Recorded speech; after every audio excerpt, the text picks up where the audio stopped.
Hi guys, it's Sadesha of cmichellestyles.com, and today I am going to be sharing with you 15 things to do before you have your baby. But before we get started, make sure you like this video, subscribe, and go check out my Instagram at Sadesha Michelle, where I post things in real time about all things beauty, fashion, and baby. Okay, you guys, so these are not in any particular order. The last one is the most important, but I just want to share with you 15 things that I think are super important and that I did before I gave birth. And make sure you leave me a comment below letting me know what are some things that were important to you before you gave birth, or things that you think would be important. Put that below in the comments so we can help other mothers or other people out there that need to know what to do before they have their baby. I was totally oblivious to all of this stuff before I had my baby, so I was researching like crazy. So that will lead me to my first point: research. Do your research on what you want to use for your child, because that is so important. By watching YouTube videos, reading blogs, talking to other moms, just do your research on any topic that relates to your baby, that will affect your baby. I wanted to feel like I did the best of my ability in researching everything beforehand, so that made me feel like I'm giving my baby my best. So that's number one. Number two would be to do your hair.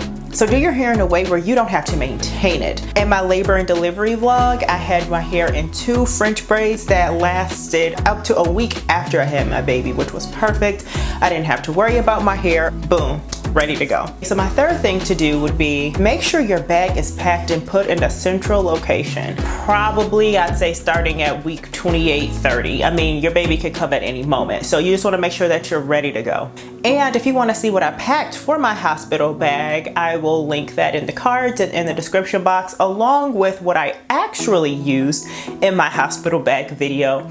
I will pat myself on the back. I packed very well, and I did use 90% of the things that I packed. So that morning when I delivered my son, I literally put my charger in the bag, my bonnet and scarf in the bag, and was out. Okay, so another thing I have is have your fridge stocked and your freezer stocked.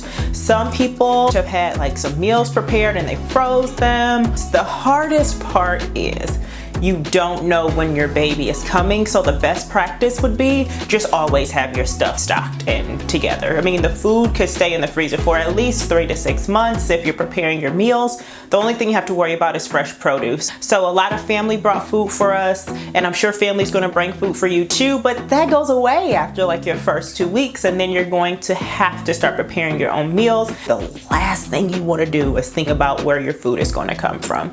Okay, the next one. This part can be done at any moment. Make sure your car seat and mirror are installed. I absolutely love my car seat. I use the Nuna Pippa. I will link that below. Luckily, ours was done before the baby came. My baby came 2 weeks early, which I knew, I predicted. You can't leave with your baby without having a car seat, of course, so they want to see that. Save yourself a headache and do that. Okay, so my next tip would be to clean. Clean.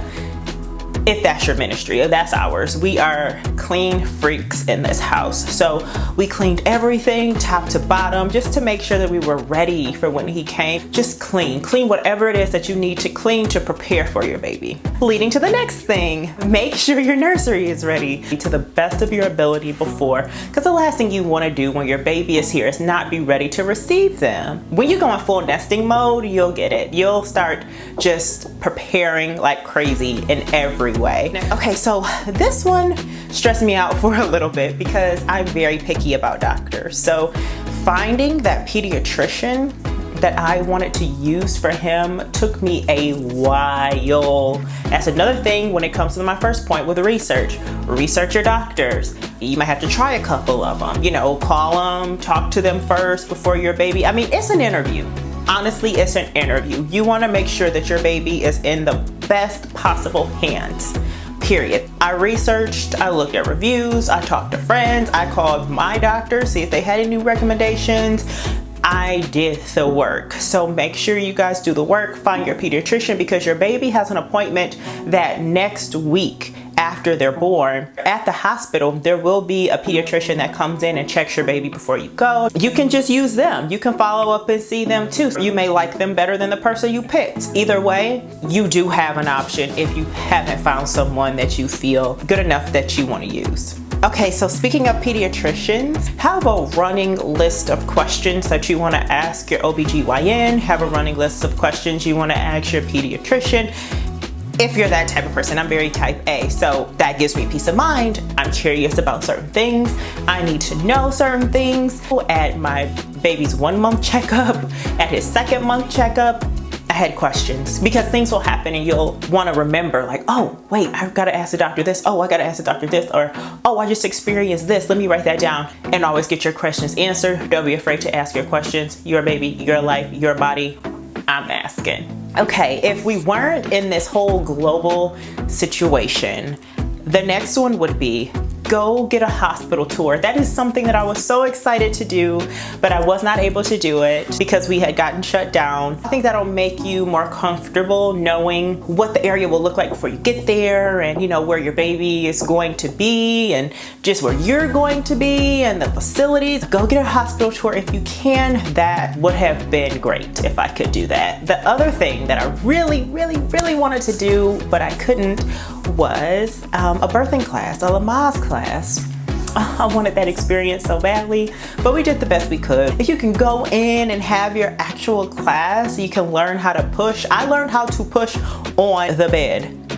They were telling me what to do as I was pushing, as I'm sure they would do for anyone, but it would have been nice to kind of know prior. But anywho, watch my labor and delivery vlog. You'll find out I ended up having a beautiful birthing experience, and I had him unmedicated, completely natural, and in 30 minutes. So that was a blessing.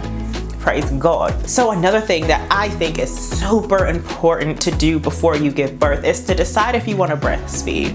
My pediatrician ended up being a lactation specialist also, so she had me even thinking deeper about breastfeeding. Yes, you do want to breastfeed. No, you don't. You want to do a combination of both. That's a thing also. I mean, you could always change your mind, but just to get that ball going, thinking about it is important. Okay, I would say as you're getting your nursery together, sometimes people kind of skip this step, but organize and prepare your baby's clothes.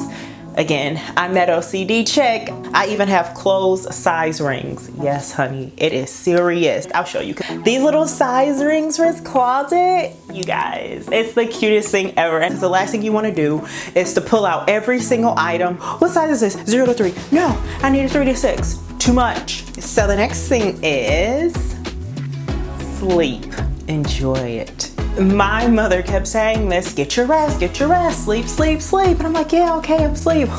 Yes, okay, I'm getting my rest. But now I really understand what she means. Sleep. Especially if this is your first baby and you're not used to it. Like if you're not used to being a mom, like I wasn't, you know, sleep. Sleep, get your rest, because it will quickly change as soon as your baby gets there. And I'm gonna leave that there. Sleep, get your rest. And last but not least, last but not least, after you've done all that you could do, after you've done all of this stuff, relax. Hopefully you get it done in enough time to where you can relax, but relax. Life is about to change for the better, and relax. Enjoy your time to yourself, pamper yourself, and prepare yourself for your beautiful, precious bundle of love that is forthcoming. But okay, you guys, I hope this video helps someone out there. I really hope it does. I hope you're able to do some of these things before your baby comes. You know, share this with someone who you think it could help. And please make sure you give this video a big thumbs up. Make sure you subscribe and give me a follow over on Instagram at Sedation Michelle. And more information will be listed on my website at cmichellestyles.com. All the links for everything will be below in the description box. And I thank you guys so much for watching. I hope you guys are staying safe. Adios, besos.